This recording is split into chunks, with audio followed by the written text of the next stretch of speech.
Hey everyone, in this video we're going to take a look at chapter 1 of my online textbook on the Nova Latin site. And again, if you haven't checked it out or didn't see my announcement, feel free to take a look. It's novalatin.weebly.com, and if you take a look at it, it'll have all my materials that I've been using for the Road to Latin textbook. So this is really the Road to Latin chapter 1. It's called Schola Americana.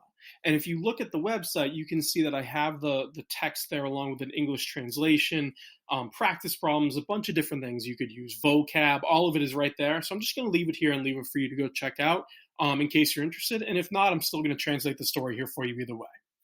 So the story starts like this. And again, keep in mind, this is probably, if you're looking at this video, your first experience with reading a Latin story, right? If you're using the Road to Latin textbook, this might be the first Latin you've ever seen.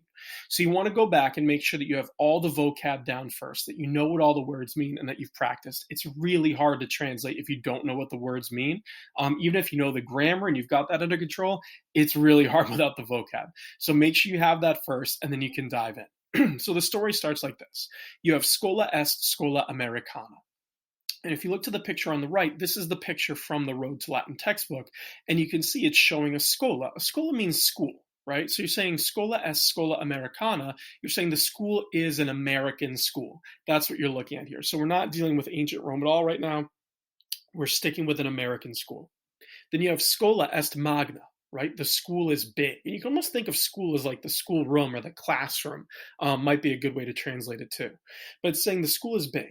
Then you have Janua est clausa. So a Janua is a window, or excuse me, a door rather. And saying the door is clausa, it's closed. So if you look over to the left of that picture, you'll see the Janua, the door, and it is shut, right? Clausa. So that's where you get it from. Then you have fenestra non est clausa rather. The fenestra is a window. Okay, and it's over to the right-hand side. And you can see that 2 of the 3 windows are closed, but the one in the middle is open, which is why we're saying fenestra non est clausa. It's not closed. Fenestra est aperta. The window is open, right? Which is true. We have one open window. Then you have mensa est magna, right? The table is big. And by table here, you can almost think of it as a desk, right? Which would probably make sense because we're going to talk about the students in a second. So it's probably referring to the desk that they're sitting at. So you could say the table or the desk is big. Sella non est magna, right? The chair, the sella, is not magna. It's not big. Sella est parva, right? The chair is small. So it's just describing different elements of the classroom to you. Then we go to the next paragraph. You have femina est americana. So a femina is a woman. So we're talking about the woman to the right-hand side of this picture. She's American. Femina est magistra. Right? The woman is a teacher, a school teacher, a magistra. Okay? Then you have magistra stat. The teacher is standing. Stat just means he, she, or it is standing. Right? If you read through my grammar notes, you'll see it has to do with the T on the end of it. Okay, but think of statue. That's actually a word that comes from that. So she's standing, which is true. Everyone else is sitting except for one girl on the left, and that's who we're going to describe now. So we have magistra stat, the teacher is standing. Then you have puella est americana. So the girl is American.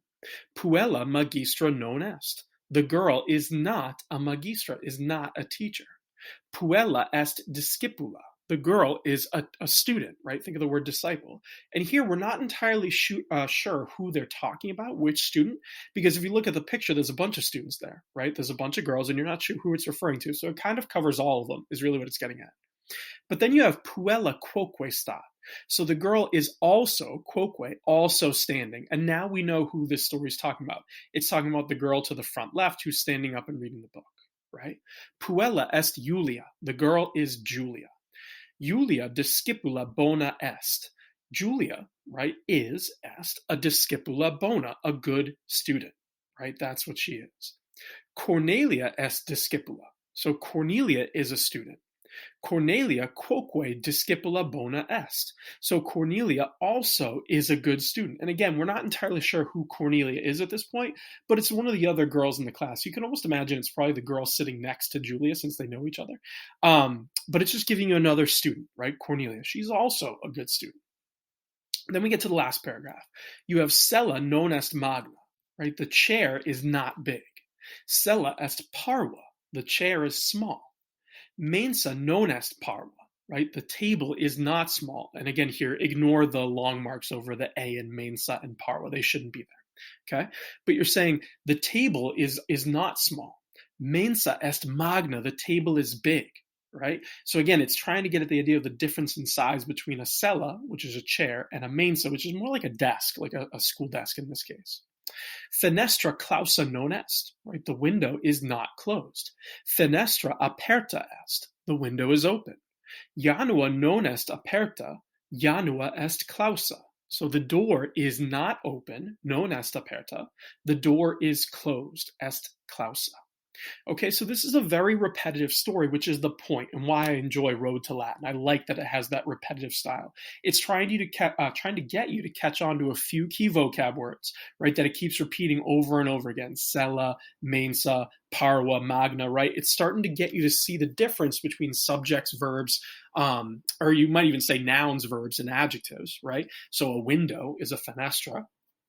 You might notice that it ends in an A, and an adjective like clausa, close, also ends in an A, right? So there's something interesting there that you'll learn about in the grammar. And then the verbs, you have est, right? Est and stat, I believe, are the only two verbs that you saw, and you want to notice that they both end in a T.